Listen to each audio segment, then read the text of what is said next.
Carry एसवो की chapter 13 का बहुत तफसीली खुलासा आसान उर्दू में।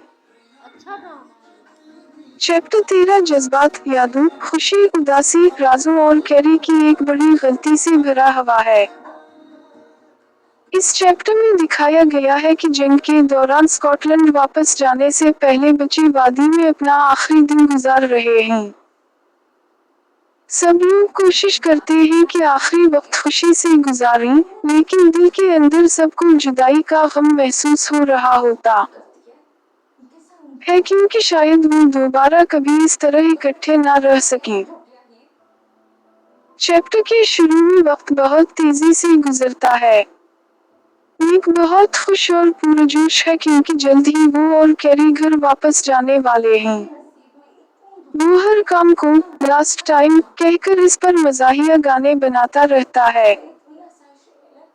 वो स्लैग हीप पर आखिरी बार खेलने, चैपल जाने और बाग के आखिर में स्ट्रीम डैम बनाने के बारे में गाने गाता है।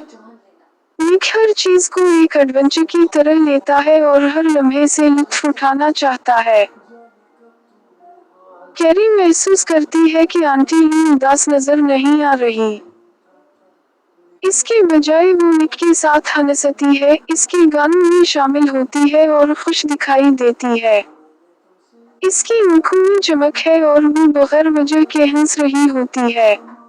लेकिन कैरी के दिल में उदासी मौजूद है। सिर्फ मिस्टर एवंस ही इसकी उदासी को समझता है। वो कई बार कैरी से कहता है कि वो उसे याद करेगा क्योंकि कैरी ने शॉप में उसकी बहुत मदद की है। ये तारीफ कैरी के दिल को छू जाती है क्योंकि मिस्टर एवंस आमतौर पर किसी की तारीफ नहीं करता। जब भी वो कैरी की तारीफ करता है, कैरी मजीद उदास हो जाती है। जाने से एक रात पहले सब तैयारियां मुकम्मल हो जाती हैं। सूटकेसेस बंद हो चुके होते हैं। आंटी ने उनके कपड़े धोकर उनकी सुराख भी सी दिए होते हैं। फायर जोर से जल रही होती है ताकि बच्चे आखिरी बार अच्छी तरह नहा सकें। अचानक मिस्टर एवंस सबको हैरान करते हुए कहता है कि अगले दिन वो पिकनिक पर जाएंगे। कैरी और निक हैरान रह जाते हैं क्योंकि मिस्टर एवंस ऐसा आदमी नहीं था जो काम छोड़कर तफरी करे। कैरी सोचती है कि मिस्टर एवंस ने पिकनिक इसलिए रखी क्योंकि बच्चे बाद में रोड एस बॉटम में फेयरवेल टी के लिए भी जाने वाले थे। जब कैरी ने उसे फेयरवेल टी के बारे में बताया था तो वो खामोश हो गया था। शायद वो खुद को अलग महसूस कर रहा था या हसद महसूस कर रहा था। इसीलिए उसने लास्ट ट्रीट के तौर पर पिकनिक का मंसूबा बनाया। अगले दिन आंटी ली पिकनिक बास्केट में सॉसेज रोल्स, चीज सैंडविचेस और टमेटोज रखती है। मिस्टर एवंस दोपहर में अपनी शॉप बंद करता है और सबके साथ पहाड़ पर चढ़ता है। ये बहुत अजीब बात थी क्योंकि वो हमेशा काम को तफरीह पर तरजीह देता था। पहाड़ पर चढ़ते हुए वो बहुत पसीना बहाता है और मजाक में कहता है कि जवानी के मुकाबले में अब पहाड़ ज्यादा खड़ा लगता है। पिकनिक के दौरान मिस्टर एवंस अपने बचपन की बातें करता है। वो याद करता है कि जब आंटी ली छोटी थी तो वो उसे पहाड़ पर उठाकर लाता था। आंटी ली ये सुनकर शर्मा जाती है।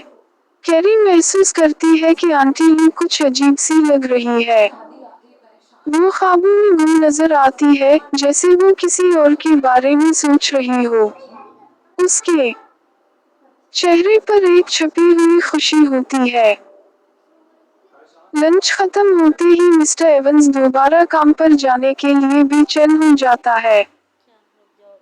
घर वापस पहुंचकर वो फौरन अपने काम वाले कपड़े पहन लेता है और सुकून महसूस करता है। अगरचे वो जाहिर करता है कि इसे पिकनिक पसंद नहीं आई, लेकिन अंदर से वो खुश होता है कि बच्चों ने उसे पसंद किया। फिर मिस्टर एवंस बच्चों को तोहफे देता है। निक को ग्रीन लेदर वाली एक खूबसूरत शीट नाइफ मिलती है। निक बेहद खुश हो जाता है क्योंकि वो हमेशा से ऐसी नाइफ चाहता था। कैरी को एक गोल्ड रिंग मिलती है जिसमें गहरा सुर्ख पत्थर लगा होता है। कैरी रिंग देखकर जज्बाती हो जाती है और सही तरह थैंक यू भी नहीं कह पाती। मिस्टर एवंस समझ जाता है कि वो कैसा महसूस कर रही है और कहता है कि ये सिर्फ एक यादगार है ताकि वो इन्हें याद रखे। आंटी भी जज्बाती हो जाती है। वो बच्चों को गले लगाती और चूमती है और कहती है कि उन दोनों ने इस घर में जिंदगी और खुशी भर दी थी। निक आंटी ली को जोर से गले लगाकर कहता है कि वो इससे मोहब्बत करता है। कैरी भी जज्बाती हो जाती है, लेकिन वो निक से कहती है कि ये वाकई आखिरी मुलाकात नहीं है क्योंकि वो आंटी ली से दोबारा मिलेंगे। बाद में कैरी और निक रोड एस बॉटम की तरफ फेयरवेल टी के लिए जाते हैं। निक रास्ते में फिर लास्ट टाइम वाले गाने गाता रहता है। वो कैरी से पूछता है कि क्या ग्लासगो में बॉम्बिंग होगी या ट्रेन पर हमला हो सकता है। कैरी उसे तसल्ली देती है कि उनकी मदर इन्हें कभी खतरे में वापस ना बुला दें। लेकिन निक जंग को एक एक्साइटिंग एडवेंचर समझता है और एयरप्लेन बनकर बॉम्बिंग की आवाजें निकालता रहता है। कैरी नाराज हो जाती है क्योंकि वो चाहती है कि आखिरी शाम सुकून और खामोशी से गुजरे। ड्रीम्ड एस बॉटम में एक ज़ुबा ने शानदार फेयरवेल टी तैयार की होती है।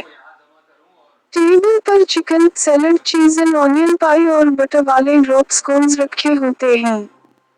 किचन गर्म और आरामदेह महसूस हो रही होती है।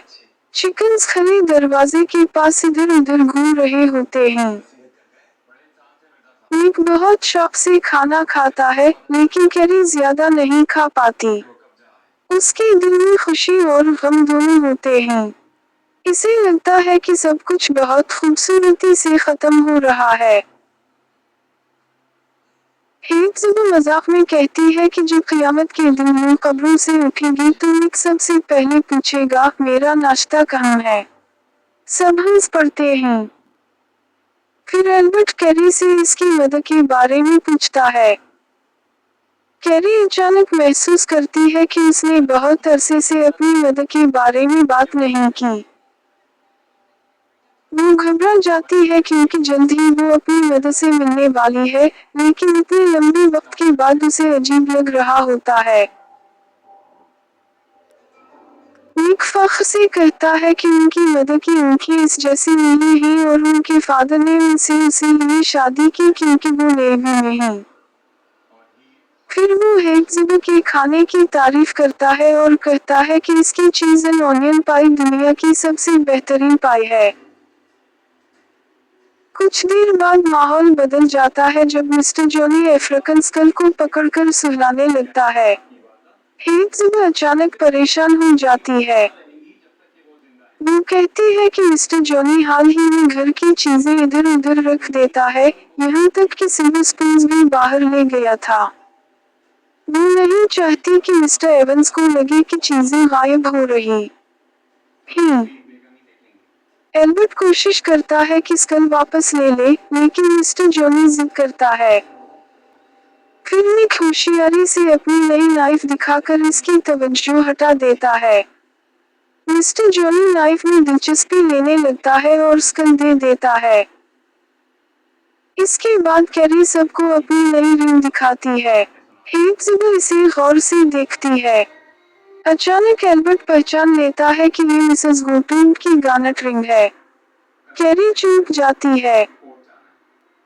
हेक्सबो मान लेती है कि शायद ये वाकई वही रिंग है, लेकिन वो कहती है कि अब ये मिस्टर एवंस की है क्योंकि वो इसकी बहन की चीजों का वारिस है।